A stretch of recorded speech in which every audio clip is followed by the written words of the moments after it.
This afternoon, we turn to the third of the great English empiricists, Locke, Berkeley, and now Hume.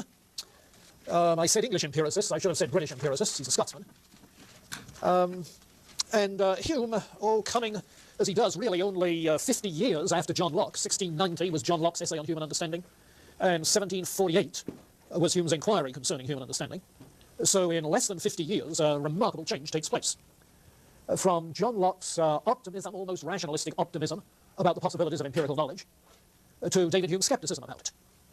In fact, prior to 1748, because 9 years earlier, when he was only in his 20s, as you see, 1711 born, the treatise came out in 1739, it was actually finished, I think, in 1736.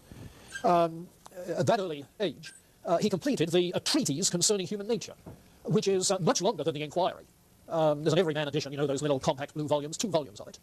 I was going to bring mine along, but discovered that one volume I loaned to somebody and never came back. So I was going to bring along the 1-volume edition, which is the standard scholarly edition, and discovered I'd loaned that to somebody and it never came back.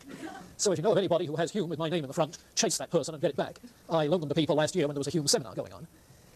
But in any case, the earlier book, the treatise, is longer. Hume comments that it fell stillborn from the press, and so apparently he wrote the inquiry in much shorter form, jazzing it up a little bit, in order to get the literary fame, which he confesses he was so anxious for.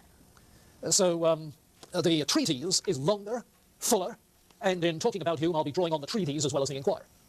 Number of topics that he omits from the inquiry, as we'll see.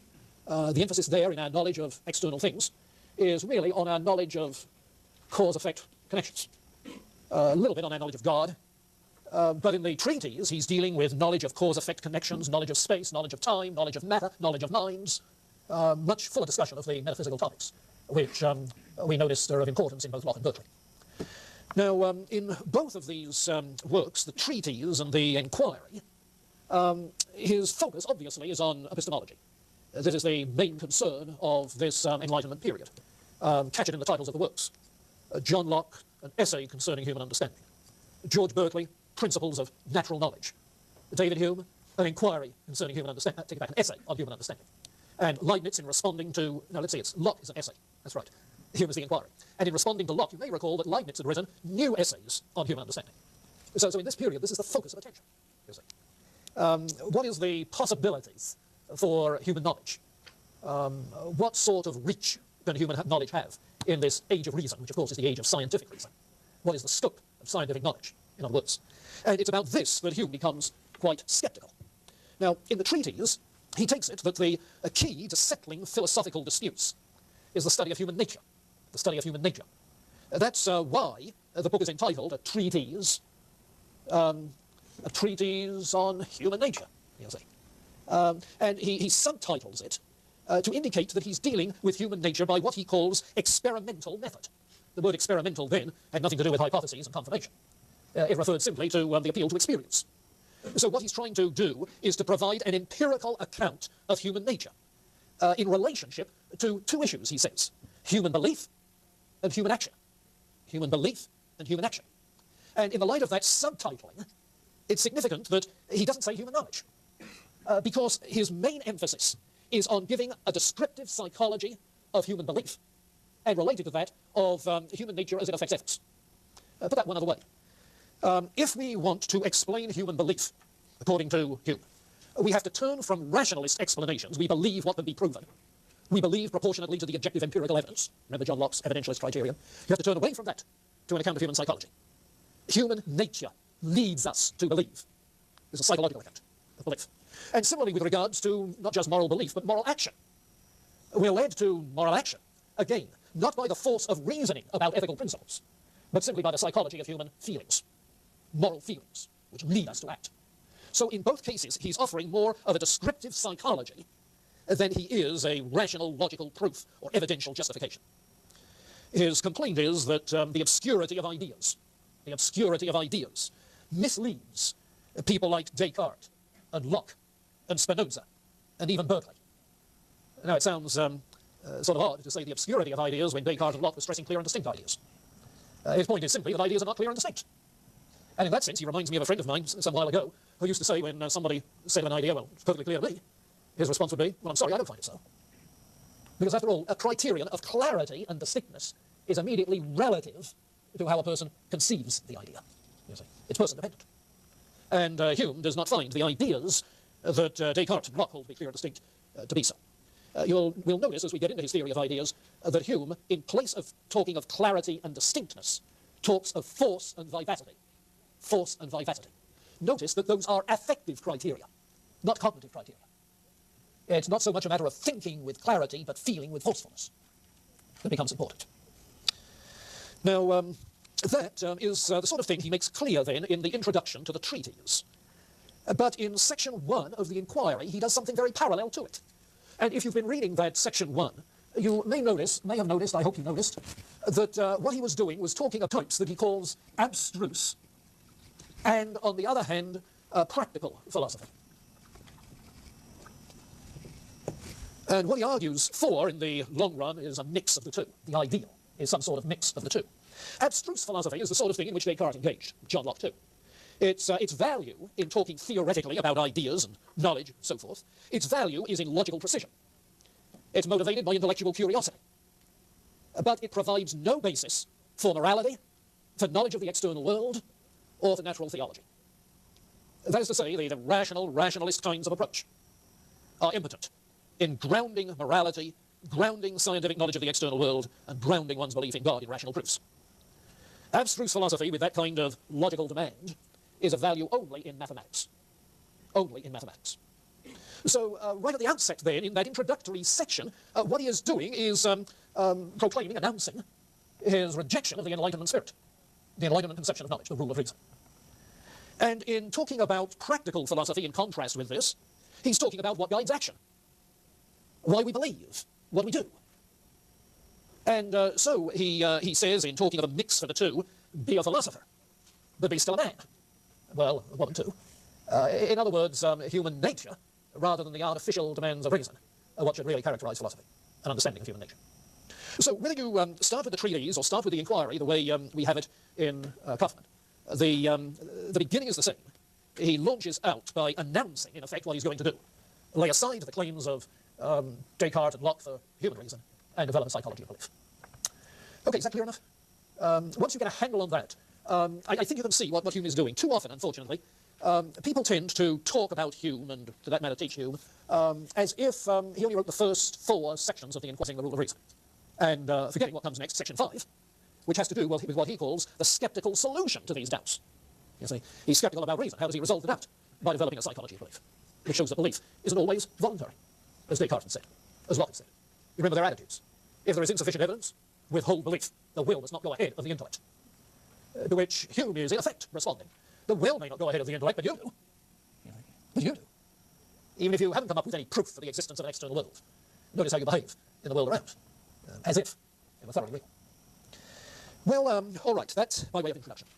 Now, the development which Hume gets into in talking about knowledge and belief, as you might expect against the background of Descartes and Locke, the development has to be introduced by talking about the theory of ideas.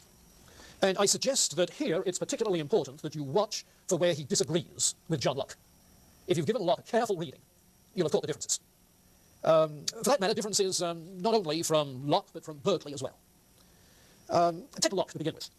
Take Locke to begin with. You notice that Locke starts by talking of ideas, simple and complex. Okay?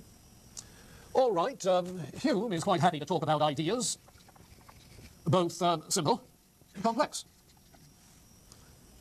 The difference is that whereas Locke takes it that simple ideas are the original input to the consciousness, clear and distinct, simple ideas. On the other hand, Hume inserts as the original input, not ideas, but impressions. Impressions. Impressions are the original stimuli with force and vivacity. There it is, not clear and distinct, but forceful and vivacious. Force and vivacity. So forceful as to be irresistible. So lively as to capture us.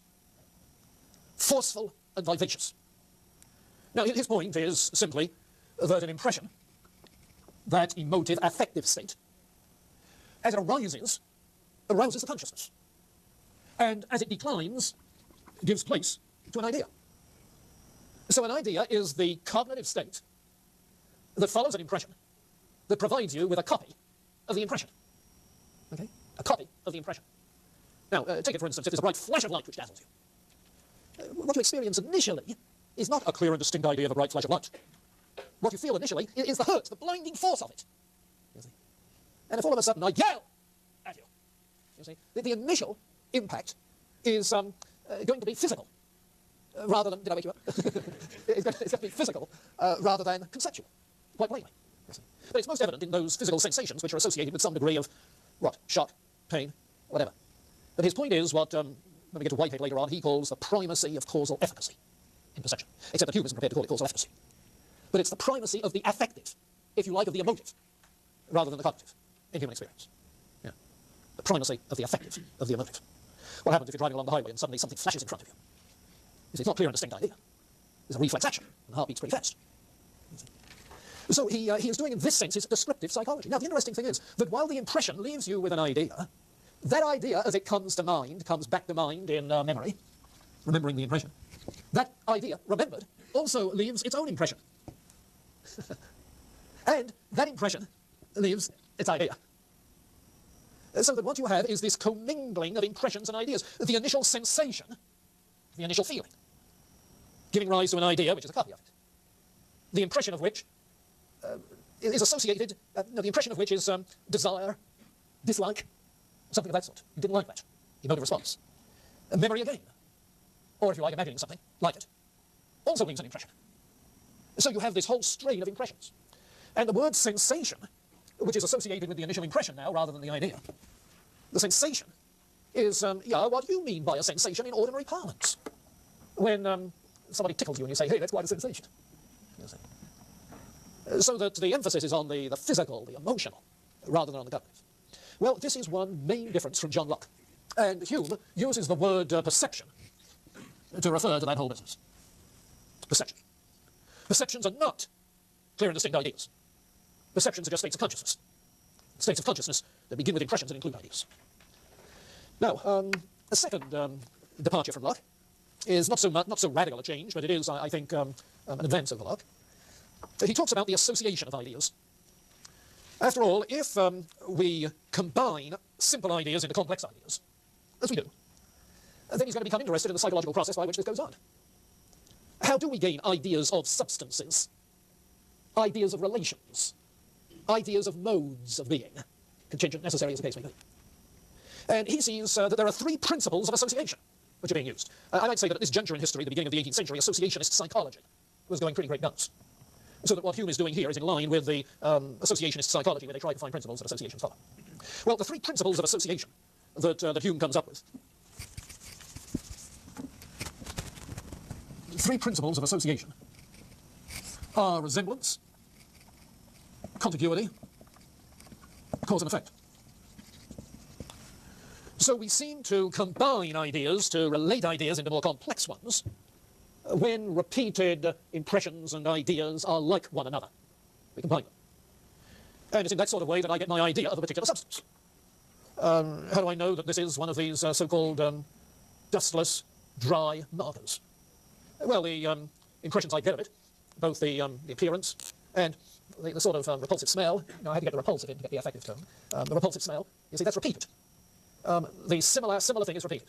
Well, I remember from last time, I've got it again. And that resemblance develops the idea of a substance with ongoing identity. So it's a sort of mental habit.